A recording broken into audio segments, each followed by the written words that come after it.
광복절이죠. 벌써 지금 61년이 지났습니다. 광복절을 앞에 놓고 히브리인의 합창 참 감동이 되고 다시 또 언제 듣고 싶습니다. 꼭 광복절이 아니더라도 얼마나 은혜로운 찬양인지. 하나님께서는 물질뿐만 아니라 신의 약자, 신의 강자, 부자를 통해서 억압받는 신의 약자들을 구출해 내시는 하나님이신 줄 믿습니다. 우리가 그런 억압을 받다가 일제강점기로부터 해방되어서, 그건 우리 인간이 한 일이 아니죠. 정말 하나님께서 미약한 우리를 불쌍히 여기시고 광복의 이 아름다움을, 정말 이 나라에 다시 주권을 회복해 주신 그 모든 일은 돌아보면 역시 하나님께서 우리를 향하신 큰 은혜였다고 고백할 수밖에 없습니다. 우리가 마음속에 그 은혜를 꼭 잊지 말고 늘 간직하시고 광복의 기쁨을 마음껏 누리시는 우리 모두의 삶이 되기를 바라겠습니다. 금주의 말씀 저를 따라서 한번 읽어주시면 감사하겠습니다. 내 형제 다섯이 있으니 그들에게 증언하게 하여 그들로 이 고통받는 곳에 오지 않게 하소서. 할렐루야. 오늘은 예수님께서 들려주신 부자에 대한 이야기 중에 하나를 소개하려고 합니다. 부자를 경고하는 말씀입니다. 물론 오늘 본문의 말씀은 부자가 되지 말라 또는 가난한 자가 되라 이렇게 하시는 말씀이 아닙니다. 부자는 지옥 가고 가난한 자는 천국 간다 이런 말씀도 아닙니다. 이건 전형적인 오해입니다. 오늘 본문에 나오는 나사로와 한 부자는 이름도 없으니까 그 사람에 대한 이야기가 아닌가 보다 싶은데 그렇지가 않습니다. 나사로는 이름이 있지만 오늘 본문에서 주인공은 나사로가 아닙니다. 부자입니다. 부자가 주인공입니다. 지금 부자에게 예수님이 하시는 말씀인 것입니다. 예수님께서 왜 이야기를 들려주시는지, 왜 부자와 거지를 첨예하게 대립적으로 등장시키고 있는지 오늘 우리가 이걸 좀 따져봐야 됩니다. 그냥 이 말씀 너무 오해하는 분들이 많이 있어서 깨달음이 있어야 되는데, 이 말씀은 아까도 말씀드렸습니다만 부자를 아주 강력하게 질타하는 것입니다. 왜 그러냐면 이 부자는 다시 돌이킬래야 돌이킬 수가 없는 지금 음부에 빠져 있습니다. 그러니까 이 충고는 최후 통첩과 같은 충고입니다. 우리에게 주는 말씀이기도 하죠. 그래서 이 부자와 같은 어리석은 길로 가면 안 되겠다고 하는 그런 것을 깨닫고 회개하면, 오늘 본문에 나오는 이 어리석은 부자의 길에서 돌이켜서 깨닫고 회개하면 우리에게는 축복인데, 만일 그렇지 않으면 우리도 이 고통스러운 곳에 가지 말라고 하는 보장이 없다고 하는 것입니다. 그러니까 어리석은 부자가 되지 말라 그런 뜻이죠. 그런데 이 말씀을 할 때마다 우리 사이에 약간 그 감도는 차가운 느낌이 있습니다. 왜냐하면 이 말씀을 하다 보면 우리 중에 누가 부자인가, 부자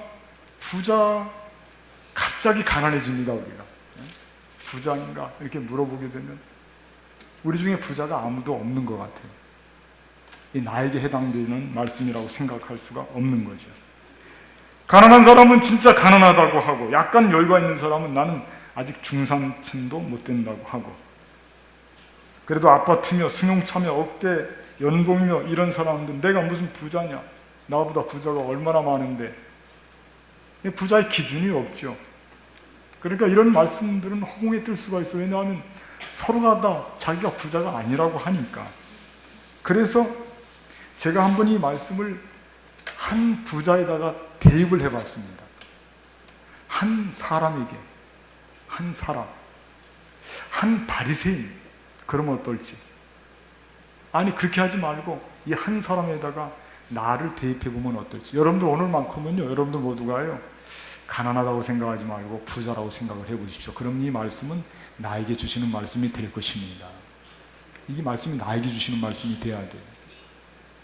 오늘 예수님께서 부자를 호통치고 계시는 말씀인데, 여러분 예수님한테 혼난다고 생각하지 마시고, 우리는 이 부자를 이렇게 호통치는 것을 보고 우리에게는 예수님께서 피할 길을 주신다라고 생각하시고 오늘 말씀을 통해서 피할 길을 찾기를 바라겠습니다. 이 부자에게 충고의 말씀을 주는데도 못 찾아요? 그러면 안 되겠죠? 이 말씀을 듣고 여기가 바로 피할 길이구나. 내가 이렇게 하면 피할 수가 있겠구나. 그게 단적으로 그냥 부자로 살지 말고 가난뱅이로 살라는 뜻이 아니라니까요. 여기 아까 우리 요절로 읽은 말씀 있죠. 그들로 이 고통받는 곳에 오지 않게 하소서. 누구에게 하는 이야기냐면 자기 아버지 집에 형제 5이 있는데 여기 형제 5 부자라고 하는 언급은 없어요. 그러니까 여기는 부자가 지금 이런 후회를 하고 있는 이런 요청을 하는 것은 이 고통받는 곳에 오지 않게 하소서. 이건 큰 부자든지 적은 부자든지 중요한 건 뭐냐? 그의 옆에 누가 있다는 것입니까? 나사로가 있다는 것이 중요한 것입니다. 나사로가 있다. 오늘 본문의 말씀에서 놓치면 안 되는 것은 이 사람 옆에 나사로가 있다 이거예요. 나사로가 있다. 이 나사로를 어떻게 할 것이냐? 그걸 묻는 거예요. 이 오늘 본문의 말씀은 그런 천국에 대한 이야기, 지옥에 대한 이야기, 천국은 위로받는 것이고 지옥은 고통당하는 것이고 그런 이야기에 초점이 있는 것이 아닙니다. 그건 결과로 나타나는 것입니다. 이 말씀의 요지는 어떤 사람 부자에게 그 옆에 나사로가 있었다고 하는 것입니다. 그게 중요한 것입니다. 나사로가 있는 거예요. 나사로는 누구냐? 거지입니다. 어떡할 거냐 이거예요. 오늘 우리에게 묻고 있는 거예요. 우리가 부자이든 아니든 관계없을 수도 있어요. 그러나 오늘 이 시간이면 넉넉한 마음을 가지고 그래 나는 오늘 부자다 생각하시면 더 은혜가 됩니다. 왜냐하면 그 부자가 혼나는 것을 보면서 타산지석의 교훈으로 삼고 나는 예수님께서 이 말씀을 우리가 붙들게 될 때 나는 피할 길을 주시고 이 고통스러운 곳에 가지 않을 수 있도록 지금 도와주고 계시잖아요. 그렇다면 이 나사로를 우리가 어떻게 해야 이 어리석은 부자처럼 되지 않을 수 있겠는가? 적어도 지옥행은 타지 말아야죠. 그래서 오늘은 이 말씀을 가지고 오늘 본문에서 주어지는 대로 갖다 이 말씀 저 말씀 붙이는 게 아니라 오늘 본문에서 지금 말씀하고 있는 대로 이 나사로에게 우리가 어떻게 해야 될지, 어리석은 부자가 되지 않는 방법이 뭔지, 천국행을 탈지언정 지옥행을 타지 않는 그런 우리 삶의 신앙적인 모습이 뭔지 오늘 이 말씀을 통해서 몇 가지를 살펴보려고 합니다. 첫째, 저를 한번 따라하겠습니다. 무절제를 극복하라. 그렇습니다. 무절제를 극복하라. 절제하지 못하는 모습이죠. 허랑방탕한 모습이고요. 특별히 이기적인 그런 무절제입니다. 자기를 위해서, 자기 쾌락을 위해서만 돈을 쓸 줄 아는 사람입니다. 쾌락주의자. 말씀 보시겠습니다. 19절 말씀 보시기 바랍니다. 한 부자가 있어. 같이 읽겠습니다. 시작. 한 부자가 있어. 자색 옷과 고운 베옷을 입고 날마다 호화롭게 즐기더라. 날마다 호화롭게 즐기더라. 여러분, 이거 부자의 일상에 대한 표현이거든요. 부자의 일상. 여기 보니까 날마다 그렇게 돼 있어요. 이 부자의 일상이 어떻게 표현되어 있냐면 이 부자는 호화롭게 날마다 호화롭게 즐기더라. 이거는 성경의 표현으로 볼 때는 가장 악평에 가깝습니다. 악평이에요. 지금 성경이 지금 호되게 악평하는 거예요. 날마다 호화롭게 즐기는 부자는 그건 적어도 하나님의 은혜로부터 비롯된 부자와는 거리가 멀다는 거예요. 그래서 이렇게 악평하는 겁니다. 이 부자는 어쩌면 우리 가운데도 목사님 내 돈 가지고 내게 쓰겠다는데 왜 그렇습니까? 부담되게 돈도 못 쓰게 만듭니까? 그렇게 조금 반감을 가질 수가 있어요. 내가 부자 되는데 당신이 도와줬습니까? 반감을 가질 수가 있어요.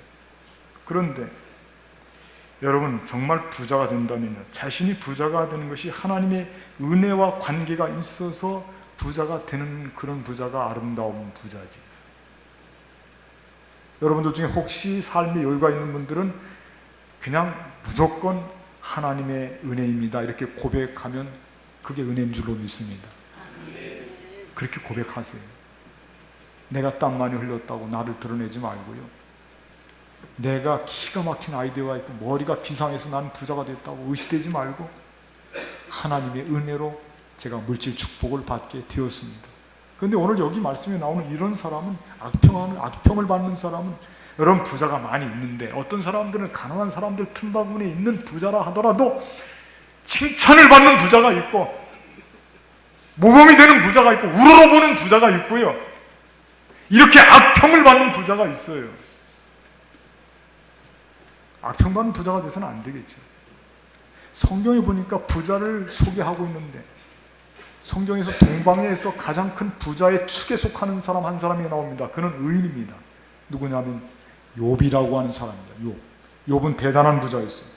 성경의 기록에 보니까 얼마나 부자였냐. 그의 소유물이 양이 7천, 낙타가 3천, 소가 500결이, 암나귀가 500마리, 종도 많습니다. 이 사람은 동방 어떤 사람 중에 가장 훌륭한 자라, 부자인데 부자를 훌륭한 자라고 소개하고 있어요. 이 사람의 부가 이렇게 몇 마리 하니까 잘 감이 안 잡히는데 오늘날 돈으로 계산 환산을 하면 적어도 이 사람은 수천 억대 부자입니다. 그 이상은 되지 그 이하는 아닙니다. 엄청난 부자예요. 근데 이 사람의 그 뒤에 말씀 보니까 거기 은히 신다는 말씀들이 나와요. 그의 아들들이 자기 생일에 잔치를 베풀고, 여러분 이 부자도, 이렇게 돈이 많은 부자도 허랑방탕한 생활을 하는 게 아니고 잔치를 베푸는데, 언제 잔치를 베풀었다고요? 생일에. 맨날 잔치하는 게 아니라니까요. 생일에, 특별한 날에. 살다 보면 삶이 고단하지만 우리가 위로가 되는 것은 때로 휴가도 있고 여행도 갈 수 있고, 뭐 맨날 여행 갑니까? 열심히 일을 하다가 시간 좀 내고 짬을 내고 돈을 모아서 가죠? 맨날 잔치합니까? 정말 기쁜 날이 있고 의미 있는 날이 있어서 그래서 돈을 모았다가 베푸는 심정으로 잔치하지. 그게 부자의 모습이에요. 지금 여기 성경 욥에 대한 이야기예요. 잔치를 베풀고 누이 청한다. 잔치가 끝나면, 근데 그 뒤부터가 더 의미 있습니다. 잔치가 끝나면 욥이 말하기를 혹시 내 아들들이 죄를 범하여 마음으로 하나님을 욕되게 하였을까 하여서 번제를 드렸다. 이 부자가 조심하는 거예요. 허랑방탕한 모습 보이지 않기 위해서. 혹시 나 때문에 내가 물질 잘못 쓰고 내가 인색해서 하나님이 욕을 먹으면 어떡할까? 하나님 부끄러워하시면 어떡할까? 그게 신경이 쓰이는 거예요. 그런 부자예요. 이런 부자가 되는 것입니다. 그런데 여기 오늘 본문에 나오는 사람은 그냥 아무것도 없어요. 날마다 고운 옷을 입고 날마다 호화롭게 그냥 즐기는 거예요. 이 사람의 철학은 뭐냐면 쾌락주의입니다. 쾌락주의. 삶은 얼마나 살아? 살았을 때 내가 아주 진탕 먹고 즐겨야지. 그리고 특별한 날도 아니고 날마다 먹고 마시고 부어라. 이 절제하지 못하는 거죠. 무절제하면서. 이런 사람이 어디 필요한데 가난한 사람 도와주겠다고 기부 좀 하라고 그러면 고개 설레하고 그렇게 인색할 수가 없어요. 내가 부자 되는데 뭐 그 사람들이 나 도와준 것도 아닌데 내가 뭐하러 기부합니까? 서로 그냥 그러지 말고 부담되니까 그런 거 광고하지 말고 피차 그냥 조금 없는 거로 하고 그런 말 하지 마세요. 아마 제가 생각할 때는 그런 생각을 해요. 여러분 옛날에 우리가 올챙이 시절 있었잖아요. 우리가 어려울 때도 그런 생각이었습니까? 부담 주지 말자고 서로? 누가 그런 말을 해요? 왜 부담 주지 말자고 그래요? 부담 좀 주자고 그래요. 옆분하고 이렇게 인사 한번 해보세요. 인사해봐요. 부담 좀 줍시다 해봐요. 부담 좀 가집시다 해봐요. 약었어. 왜냐? 내가 그렇게 힘들고 쫄쫄이 굶을 때는 누가 나 도와줬으면 좋을 거 아니에요. 근데 조금 먹고 살만하니까 그 다음부터는 싹 바뀌어갖고 서로 부담 주지 말자고. 형제 자매도 없고 이웃도 없고 친구도 없어져요. 왜? 돈 때문에. 내가 사람은 잃어도 친구는 잃어도 돈은 잃지 않는다. 그런 생각. 그게 어리석지, 그게 지혜로운 생각인 줄 알고 있어요. 그래서 그냥 남들이야 어땠건 날마다 즐기고 먹고. 제가 이 말씀 준비하면서 통계를 한번 찾아봤어요.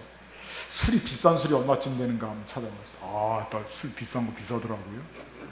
어떤 사람이 젊은 사학과인데 친구들 4명이서 술 한 병을 마셨대요.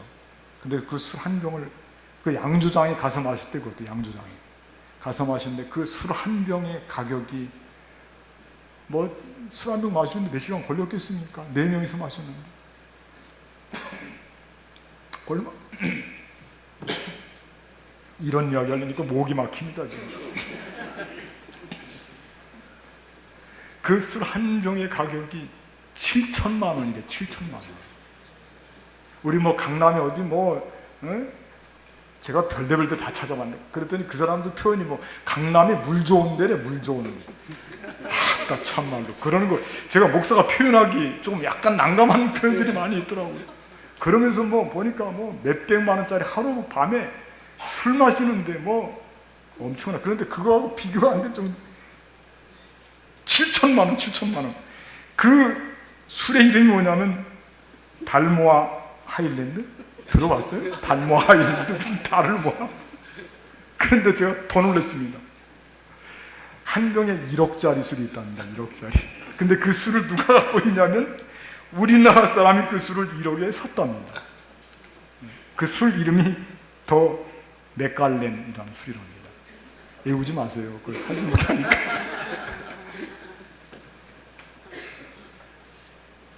날마다 호의호식하고 이렇게 잔치를 베푸는데, 날마다 호화롭게 즐기는데 술값이 얼마나 나가겠어요? 우리나라 아주 오래된 통계인데 2001년도의 통계군요. 소주가 우리나라 1년 동안에 소비된 게 얼마나 소비됐겠느냐? 27억 병. 소주가 1년 동안 27억 병. 우리나라 대체 인구가 몇 명입니까? 이거 20세 이상 성인 3천만 명을 기준으로 했답니다. 27억 병 소주가. 맥주가 몇 병이냐? 40억 병. 전체 소주 맥주 합치니까 67억 병. 몇 년 동안에? 1년 동안에. 1년 동안. 이게 우리 현실이에요. 절제하는 삶으로 나아가야, 그래야 우리가 물질을 갖고 있을 때 책임적인 사람이 될 줄로 믿습니다. 절제하는 삶이 이렇게 중요한 거예요. 두 번째 저를 따라하겠습니다. 무관심을 극복하자.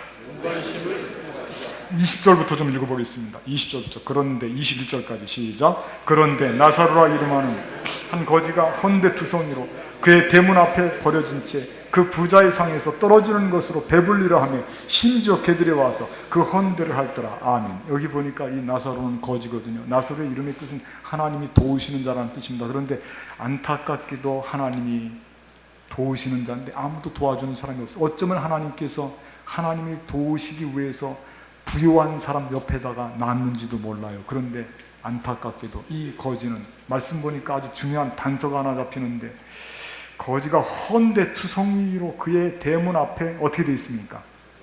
그게 중요합니다. 버려진 채, 무관심이라는 뜻이죠. 대문 앞에 그것도 가까이 있습니다. 헌데투성이. 그런데 거기 누가 나타나냐면 개들이 나타납니다. 개들이.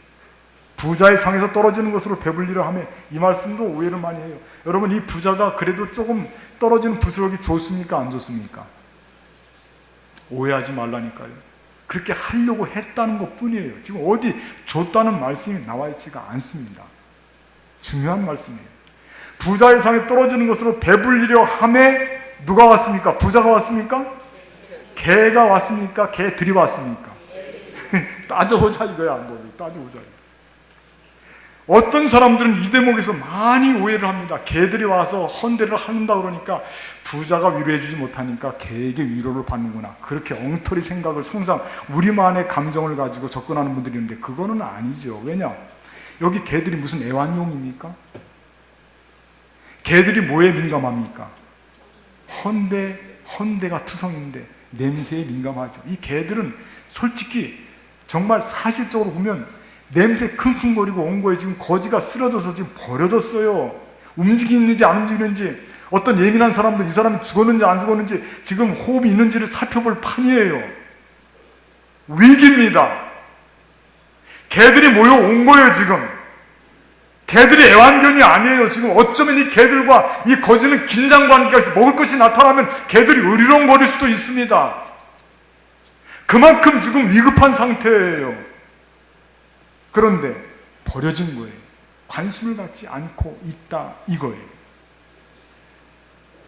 먹은 게 얻어먹은 게 아니에요.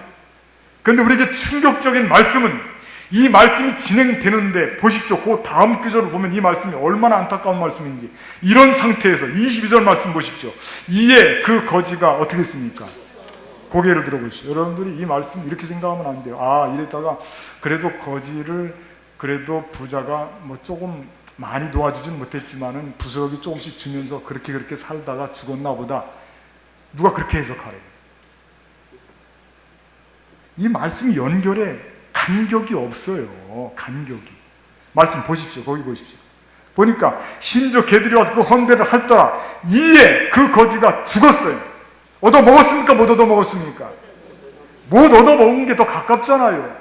이에 죽었다 이거예요. 개들이 심지어 하는 그런 상황에서도 관심을 갖지 않고 버려진 채가 되었습니다. 그래서 이에 여기 분명한 이유를 달고 있지 않습니까? 이에 죽었다 이거예요. 이에 그 거지가 죽었다 이거예요. 그렇게 오랫동안 있었는데 무관심한 게 아니죠. 의도적으로 모르는 척 한 겁니다. 거지가 옆에 있는데도 불구하고 의도적으로 모르는 척 한 거예요. 못 본 척 한 겁니다. 그걸 어떻게 알 수 있느냐면 나중에 죽어서 응배 떨어졌는데 위에 올라보니까 거기 먼 곳에 누가 있습니까? 나사로가 아브라함 품에 있어요. 거기서 이 부자가 어떡합니까? 누구를 부릅니까? 나사로 부르지 않습니까? 나사로 알아봅니까? 안 알아봅니까? 어떻게 알아봐요? 몰랐으면. 그러니까 있는 거 알고 있었다니까. 나사로라고 하는 것도 알고 있었고, 그런데 의도적으로 무관심을 갖고 모르는 척 한 겁니다. 그러니까 나중에 지옥에 가서도 천국에 있는 나사로 알아보지, 이미 알고 있으니까요. 그런데 어떻게 이게 그냥 뭐 전혀 한 번도 보지 못한 사람처럼? 아니죠. 대문 앞에 버려져 있는데 벌써 이미 알고 있어요. 그건 무관심한 거예요. 의도적인 무관심이에요. 그게 이 사람은 지금 죄에 해당하는 것이에요. 여러분, 누가 그러죠? 이 말씀을 대하면서 이 부자는 죄가 없대요. 뭐 딱히 죄진 게 없대요. 아니에요. 이 부자는 지금 옆에서 죽어가는 생명이 있는데도 불구하고 의도적으로 모르는 척 한 것이, 그게 죄예요. 그 지옥 간다니까 그거예요.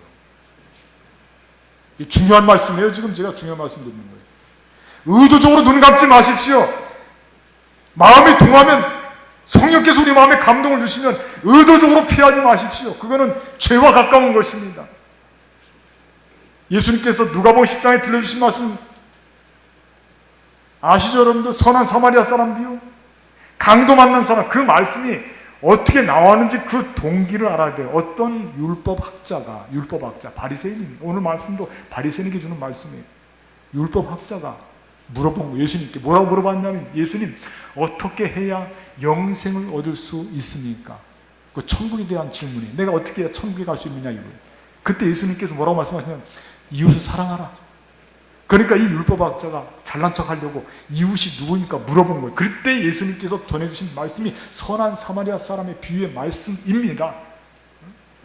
그러니까 영생을 얻기 위해서는 자비를 베풀고 선한 사마리아 사람처럼 돼야 영생을 얻을 수 있다고 하는 말씀인 것이에요. 그런데 우리는 의도적으로 눈을 감아버리고 무관심하고 못 본 척하고 그냥 부담 없이 지내는 게 제일 좋은 것이다. 입장을 바꿔놓고 생각해 보세요. 부담 없이 지내는 거, 만일 거지 입장에서 생각해 본다면, 그게, 거지는요, 그 이름이, 나사로라는 이름이 하나님이 도우시는 사람이라는 뜻이거든요. 그래서 하나님이 옆에 부자를 붙여줬어요. 하나님은 도우실 때 사람들을 통해서 도와주시고 물질을 통해서도 도와주시고, 하나님이 여러 차원에서 각 방면을 통해서 도와주시는 거예요. 그런데 그 하나님의 뜻이 단절됐어요.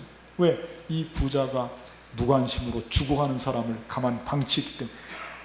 사람이 죽어가는데 방치하는 일들이 얼마나 많고, 의도적으로 방치해서 지금도 많은 사람들이 지금도 고통을 받고 있고, 요즘에 이런 일들이 심심치 않게 자꾸 매스컴을 통해서 소개가 되고 있지 않습니까? 이거 우리가 경각심을 가져야 돼요. 무관심. 지금은 점점 사람들이 기계랑 친해지고 사람이랑 친해지지 않아요. 점점 혼자 있기를 좋아하고, 혼자 있어도 뭐 즐길 거 다 즐길 수 있거든요. 무관심 속에 살아가고 있는 거예요. 우리가 정말 이 고통받는 곳에 가지 않기 위해서는 이 무관심의 벽을 허물어야 될 줄로 믿습니다. 그 무관심 극복해야 됩니다. 세 번째, 저를 따라하겠습니다. 무자비를 극복하라. 다시 한번, 무자비를 극복하라. 첫째는 뭐죠? 무절제. 둘째는 뭐죠? 무관심. 셋째는 무자비는 무슨 뜻이냐면 자비하지 않다 이거예요. 무자비. 무자비가 손에 어떤 무기를 들고 사람을 살해하는 것만 무자비가 아니에요. 오늘 본문의 말씀과 같이 방치하는 것도 무자비예요. 오늘 말씀 보면은 우리 마음속에 좀 고소한 생각이 드는 장면이 나와요. 우리 한번 24절 말씀을 보시기 바랍니다. 24절 말씀. 불러 이르되, 같이 시작. 불러 이르되, 아버지 나를 긍휼히 여기사 나사로를 보내어 그 손가락 끝에 물을 찍어 내 혀를 서늘하게 해서 내가 이 불꽃 가운데서 괴로워하나이다. 거기 보니까 이 부자가 지금 아브라함에게 나사로를 보내들래요. 그런데 거기 앞에 나와 있는 아주 의미 있는 말씀이 나오죠. 나를 긍휼히 여기사, 그렇게 되어 있죠. 나를 긍휼히 여기사. 그러면 긍휼히 여김을 받을 일을 했어야지. 하나님은 그럴 줄 알고 말이에요. 하나님 그럴 줄 알고 나사로를 붙여줬잖아요. 그럴 줄 알고. 그런데 나사로에게 긍휼을 베풀었습니까? 예수님께서 말씀하시기를 마태복음 5장 7절 말씀에 긍휼히 여기는 자는 복이 있나니 저희가 긍휼히 여김을 어떻게 할 것이며 받을 것이며. 그러니까 긍휼히 여겨야죠. 지금은 어떻게 할 수가 없어요. 이제 끝난 상황이에요. 음부에 빠졌습니다. 돌이킬 수가 없습니다. 최후 통첩이라니까요. 긍휼히 여겨야죠. 언제부턴가 우리 마음속에 긍휼히 여기는 마음이 자꾸 사라지고 있어요. 마음이 탁탁해지는 거예요. 강팍해지고. 왜 긍휼히 여기지는 마음이 없어지는지 가만히 생각해 보면 좀 이해는 갑니다. 왜냐하면 긍휼히 여기지 못하는 마음은 내가 상처가 많아서 보복심이 자꾸 생겨서 그래요. 보복심이. 그래서 내가 지난번에 너 그랬지? 내가 너를 긍휼히 여겨줘? 어림도 없어. 너도 한번 당해봐. 점점 요즘 현대인들은 너도 당해봐. 응? 나도 옛날에 그래서 너도 당해봐. 조금만 건드리면 상처가 튀어나와서 말이에요. 무서워 죽겠답니다. 요즘에 외국에 살다 온 외국에 살다가 한국에 온 사람들이 눈을 두리번 거린다. 왜? 사람들이 조금만 건드리면 팍팍 터지는 거야. 막 욕도 터지고 막 주먹도 터지고. 그래서 무섭다는 거예요. 살벌하다 이거예요. 상처가 그렇게 많아서. 눈빛으로 긍휼을 주는 눈빛이 아니고 나를 건드려 보기만 해라, 이런 식의 삶으로 가니 말입니다. 그러니 어떻게 우리가 긍휼을 베푸는데 더 달려나갈 수가 있겠느냐 말이에요. 보복심리는 없어져야 돼요. 제가 가끔 이렇게 말씀을 드리는 것은 이 성경에서도 보복심리는 그건 엄청난 가인과 아벨 사이에서 하나님이 가인을 혼냈던 것 이상으로 혼내는 게 그게 보복심리 아닙니까? 긍휼심을 가져야 돼요. 긍휼심을 갖고 우리 옆에 있는 나사로를 봐야 됩니다. 그 사람의 손을 붙잡아 주고요. 내가 물질이 없어도 괜찮아요. 긍휼심을 가지면 그 사람에게 내가 뭔가는 해줄 수가 있어요. 오늘 여기 나오는 부자에 대한 이야기는 부자 옆에 나사로를 붙여준 것에 대해서 어떻게 하는지를 보고 있는 것입니다. 하나님께서는 우리를 지금 보고 있어요. 우리가 지금은 우리에게 붙어있는 나사로를 어떻게 할지를 하나님은 보고 계세요. 어떻게 할 겁니까? 그게 우리가 할 일이에요. 그 일을 잘하면 오늘 말씀에서 같이 그들이 이 고통받는 곳에 오지 않게 하소서, 이 말씀, 우리 말씀이 될 수 있어요. 여러분들 얼마나 감사합니까? 우리는 이제 이 말씀을 소개를 받았으니 우리는 이 고통받는 곳에 가지 않도록 정말로 무절제한 삶에서 해방되시고 긍휼을 베푸는 무자비한 삶에서 해방되시고 관심을 갖는 무관심한 삶에서 해방되어서 정말 참된 믿음의 소유자가 되어서 이 땅에서부터 하나님 나라 가기까지 아름답고 부유한 삶을 누리시는 저와 여러분들이 되시기를 주님의 이름으로 간절히 부탁을 드리겠습니다. 기도하시겠습니다. 은혜로우신 하나님, 오늘 말씀을 통해서 부자는 그의 옆에 붙어져 있는 나사로를 챙기지 못했습니다. 주님, 이 점이 얼마나 안타까운지. 우리에게도 나사로가 있습니다. 주님, 나사로 분명히 있습니다. 우리에게 붙여준 이 나사로, 저희들 믿음 안에서 아름다운 신앙을 가지고 잘 파악하고 정말 믿음의 행동을 통해서, 실천을 통해서 하나님의 영광을 드러낼 수 있는 우리 모두의 삶이 되게 하여 주시옵소서. 우리 주 예수님의 이름으로 감사하며 기도하옵나이다. 아멘.